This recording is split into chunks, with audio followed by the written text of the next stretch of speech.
Hi there, I'm Michelle Hill and I'm the Managing Partner at BDO Rotorua. What I'd like to share with you today is a concept that is called the trust principle.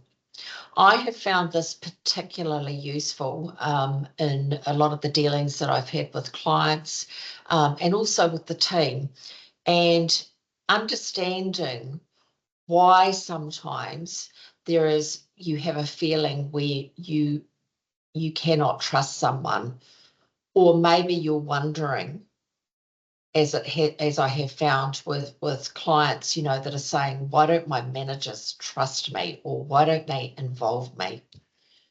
So the trust principle actually contains 4 components. There are 4 letters that are required for the trust element to exist. The first letter is a capital I. The capital I stands for integrity. The second letter is a capital A, ability, a person's ability to carry out their role or their function. A capital B for benevolence, how much they're prepared to give, how much they're prepared to interact and to be part of a team, how much they're prepared to give to others. And then a capital C. That capital C stands for consistency, the consistency of their approach each and every single time that somebody deals with them or deals with a particular matter. When all of those principles have a capital letter, they all overlapped, and you have trust, you have ultimate trust. Where one of those doesn't have a capital letter, it actually has a small letter, then trust will not necessarily exist, or it will not be as strong as it could be. Let's think of an example. I had an owner that came to me recently who couldn't understand why he wasn't being involved in the business any longer by the management team. I said to him, okay, let's look at each of these 4 components. There was no question at all that he had ability. There was no question at all that he had benevolence. However, his approach each and every time that one of the management team came to him was not consistent.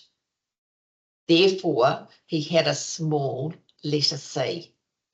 Therefore, that management team questioned his integrity, so he also had a marginal I. He didn't necessarily have a capital I. So we talked through that. It really resonated with him. That's why I'm sharing this with you today. It really resonated with him that he needed to have consistency in his approach each and every time. If he could gain that consistency, he would rebuild the integrity, which would then mean that the trust model was actually back together again, and the management team would very much feel as though they could involve him on a day-to-day basis, or certainly as and when required. I think each and every one of us can think about how that model may apply in our day-to-day lives. And more particularly, I think one of the questions that you could ask yourself, who is the person that I least trust in this world or in my life? And why is it? What of those 4 letters don't exist?